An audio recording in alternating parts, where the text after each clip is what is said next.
안녕하세요. 도서 마케터이자 편집자 김민입니다. 꽃 좋아하세요? 꽃 선물은 언제 받아도 너무너무 좋습니다. 오늘 플로리스트가 이야기하는 꽃 이야기 한번 들어보실래요? 바로 이 책, 꽃 한 송이 하실래요? 이 책입니다. 책 읽는 풍경에서 출판했고요. 저자는 홍사라입니다. 홍사라 저자는 물리학자인 부모님 밑에서 자란 전형적인 이공계생이었습니다. 더 늦기 전에 정말 잘할 수 있는 일, 평생 사랑할 수 있는 일을 찾다가 플로리스트로 진로를 전향했습니다. 꽃의 세계로 들어온 지는 어느새 17년 차 되었습니다.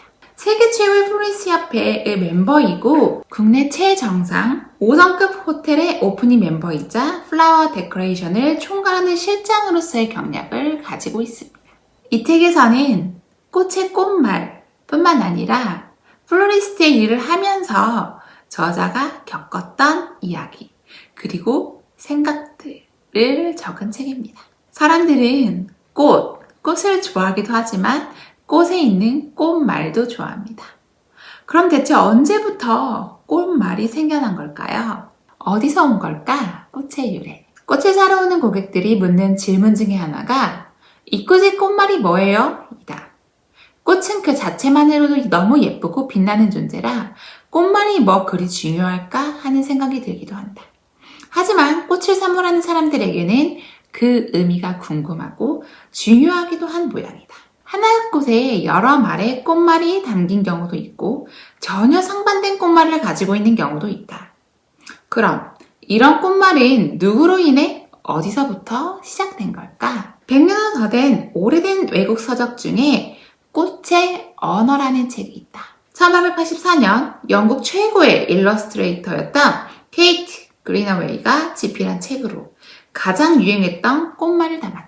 당시 유럽 사람들은 휴대하기 쉽도록 작게 만들어진 이 책을 하나씩 주머니에 가지고 다녔다고 할 만큼 꽤 보편화되었다고 한다. 유대 경전에도 꽃의 상징적인 의미가 나온다고 할 만큼 꽃은 오래전부터 여러 의미를 담아왔던 것 같다. 꽃의 형태에서부터 자라는 특성, 효능, 그에 얽힌 신화 등으로 꽃말이 만들어져 왔다. 그러면 우리 꽃 하나하나 어떤 의미가 담겨있고 어떤 사연이 있는지 한번 살펴보겠습니다. 행복해지고 싶다면 은방울꽃.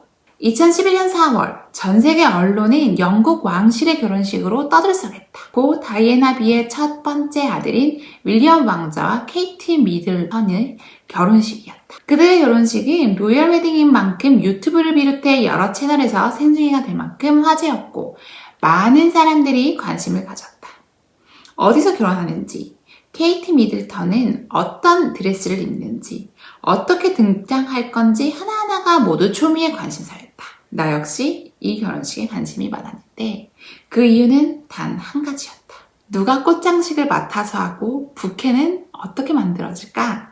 웨스트민스터 사원에서 치러진 그들의 결혼식은 그야말로 성대하고 우아하고 화려한 세계의 결혼식이었다. 역시 로열 웨딩은 다르구나 싶었다.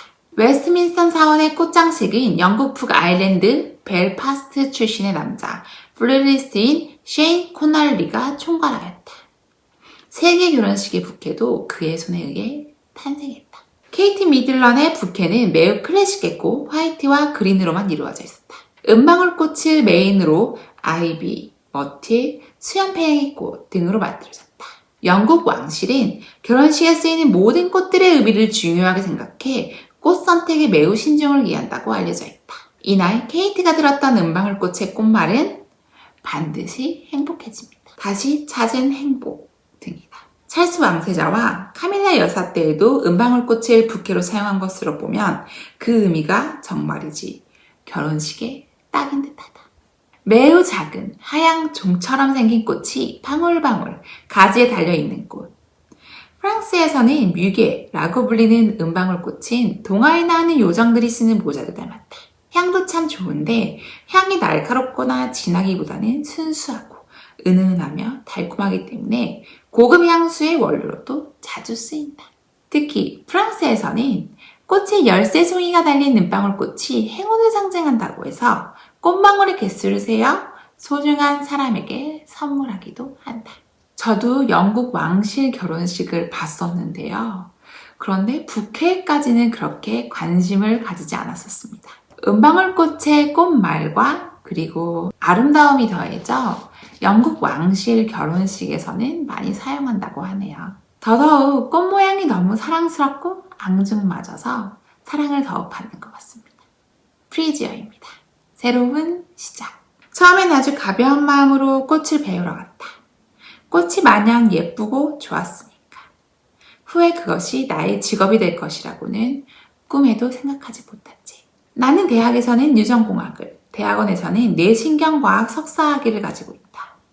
처음부터 교수가 되어 학생들을 가르치는 것이 목표였으니 석사학위를 마치자 해외 아이비리그 대학에서 박사학위를 진행하는 것이 당연한 수순이었다. 대한민국에서 미개척 분야인 뇌과학에 한익을 얻고 싶어서 나름 큰 포부를 가지고 진학한 대학원이었다. 스트레스와 치매 관련 연구를 하던 어느 날 옆 실험실의 개짜 오빠가 점성술로 점을 쳐준다기에 호기심에 그러라고 했다. 넌 왜 박사학위를 따려고 그래? 네 진짜 재능은 다른 데 있다고 나오네. 생각지 못한 점괘에 에이 그게 무슨 소리야 하고 소리를 쳤지만 자꾸 마음에 쓰였다.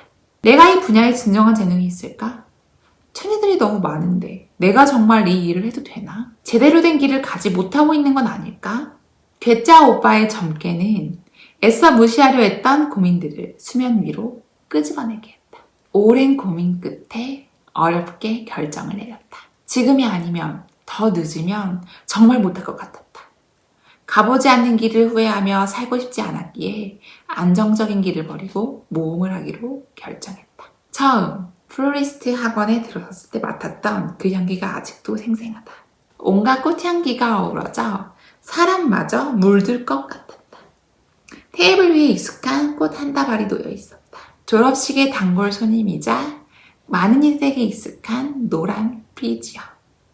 익숙한 꽃이긴 하지만 처음 접해보는 꽃꽃이어서 이리저리 헤매길 여러 차례 반복했다.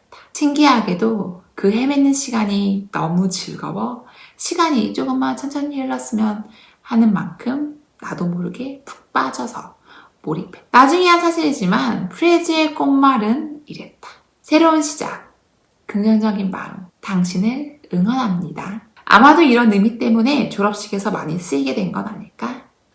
이런 꽃머리 꽃을 통해 꽃과의 동행을 시작해서 그랬는지 우연인 듯 인연처럼 난 오늘도 꽃을 만드는 사람으로 살고 있다. 보이는 것만큼 예쁘기만 한 직업은 아니지만 여전히 나는 꽃을 사랑하고 그들이 내게 속삭이는 시간이 행복하다. 저자의 이야기를 다루면서 프리저의 꽃말을 이야기합니다. 새로운 시작, 긍정적인 마음, 당신을 응원합니다. 저도 또한 새로운 시작을 하는 친구들에게 이 꽃을 전해봐야 되겠습니다. 당신을 응원한다고. 세 번째 꽃은 아이리스. 고우가 사랑했던 꽃. 꽃을 사랑해 캔버스에 옮긴 화가가 몇 있지만 나는 그 중에서도 고우의 꽃그림을 참 좋아한다. 방고우라고 하면 흔히 스스로의 길을 자르는 미치광이 천재 화가. 그의 죽음을 두고 자살이다. 스스로 죽음을 선택할 수밖에 없는 환경에 있었을 것이다. 타살이다. 등등 말들이 많지만 아직도 그가 왜 죽었는지는 미스테리로 남아있다. 이제는 그의 그림만이 그의 이야기를 대신하고 있고 고우의 사망에 관련된 미스테리가 한층 그의 그림을 더 신비롭게 만들어주고 있다. 그는 꽃과 자연에 관한 그림을 많이 그렸는데 나는 그 중에서도 기법을 달리하여 여러 차례 그린 아이리스 그림을 좋아한다. 생림이 정신병원에 자진하여 입원했던 그는 정원에 가득했던 아이리스를 자주 캔버스로 옮겼다. 자연이 주는 정서적 안정감 때문이었는지 아니면 자연에 대한 존경과 경외심 때문이었는지는 알 수 없지만 고우는 1888년부터 집중적으로 아이리스를 그렸다. 고우 자신은 아이리스가 불안한 영혼으로부터 인간의 마음을 보호해주는 힘을 가지고 있다고 생각했다고 하는데 그래서인지 다양한 표현기법으로 그린 그의 아이리스는 참 강렬한 색채를 띠지만 편안하게 느껴진다. 내가 좋아하는 아이리스 그림은 방고우가 세상을 떠나기 1년 전에 완성한 것으로 아이리스라는 이름의 그림이다. 이 그림은 1987년 소더미 경매에서 당시 세계 미술품 경매 사상 최고 낙찰가를 기록했을 만큼 인기를 끌기도 했다. 정원에 한가득 비어있는 욕동감 넘치는 진한 푸른 보랏빛의 아이리스. 아이리스라는 이름은 외국에서 여자 이름으로도 흔히 사용됩니다. 그리스어로 무지개를 뜻하는데 고대 그리스 신화에서 무지개를 권장하는 여신을 아이리스라고 합니다. 제우스와 헤라 여신의 말을 전하기 위해 무지개를 타고 다니며 신의 영역과 인간의 영역 사이에서 메시지를 전달하는 여신. 그래서 꽃말도 꽃의 색에 따라 다르기는 하지만 좋은 소식, 기쁜 소식이다. 죽은 여자의 영혼을 천국으로 인도하는 것 또한 임무였던 아이리스. 그래서 그리스에서는 사랑하는 여자를 잃거나 했을 때 무덤에 이 꽃을 심기도 한다. 아이리스의 효능을 검색해보니 아이리스는 긴장을 완화시켜주고 편안한 기분을 지속하게 하는 에너지가 있다고 한다. 참 자연이란 신비롭다.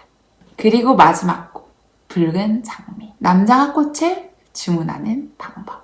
100% 대 5%. 어떤 수치일까요? 영국에서 아주 흥미로운 실험이 진행한 적이 있다. 개인에 의해 진행된 이 실험은 순전히 상업적인 목적으로 시도되었는데 결과로 나타낸 수치가 꽤 주목할 만하다. 먼저 일반인을 대상으로 몇 가지 종류의 꽃다발 사진을 보여줬다. 그 중에서도 도드라진 것 중 하나는 전형적이다 싶을 만큼 빨간 장미로만 이루어진 큰 사이즈의 꽃다발이었다. 다른 하나는 들판에서 막 꺾어온 것 같은 자연스럽고 적당한 사이즈의 꽃다발이었다. 남성들은 거의 예외 없이 전부 크기가 커다란 빨간 장미다발을 선택했고 여성들은 잔잔하고 소박한 들판에서 꺾은 것 같은 꽃다발을 선택했다. 앞에서 얘기한 100% 대 5%. 100%는 남성을 대상으로 몇 가지 예시사진을 보여준 뒤 꽃집에서 꽃다발을 구매할 때 어느 것을 고르겠느냐고 묻자 붉은 장미 꽃다발 사진을 고른 경우이고 5%는 같은 예시사진을 여성에게 보여주었을 때 붉은 장미 꽃다발을 고른 경우였다. 달라도 어쩌면 이렇게 다를까. 남자와 여자는 각각 화성과 금성에서 왔다고 표현할 만큼 다르다고 하는데 정반대의 선택을 한 이 결과를 보니 과연 그 말이 틀리지 않다는 걸 알 수 있다. 실제로 플라워숍에 오시는 고객분들을 보면 색이 강한 장미다발은 남성분들이 주문하는 경우가 대부분이고 여성분들은 주로 파스텔 계열의 꽃을 선호한다. 물론 붉은 장미도 충분히 매력적이다. 하지만 선물이니까 이왕이면 받은 사람의 취향을 고려하는 차원에서 조심스럽게 의견을 전해드리고자 한다. 여자친구가 파란색을 좋아하는데 파스텔 블루에 꽂히면 좋겠고 너무 정형화된 느낌보다는 조금 자연스러웠으면 좋겠습니다. 라고 주문을 하거나 오늘은 기념일인데 좀 독특하게 보라색 계열의 꽃으로 선물해주고 싶어요. 너무 진하지 않고 엣지 있게 꽃다발을 만들어주세요. 흔한 느낌보다는 오늘은 특별한 날이니 조금 독특해도 괜찮을 것 같습니다. 라는 식으로 주문을 해보자고 저자님이 꿀팁을 주시네요. 이렇게 오늘은 꽃에 대해서 얘기를 해봤는데요. 저는 제가 좋아하는 꽃들만 쏙쏙 빼서 설명해드렸습니다. 여러분도 이 책에서 자신이 좋아하는 꽃, 그리고 꽃말, 에피소드 등을 읽어보는 건 어떨까요? 플로리스트가 전하는 꽃 한 송이 하실래요? 이 책을 추천합니다.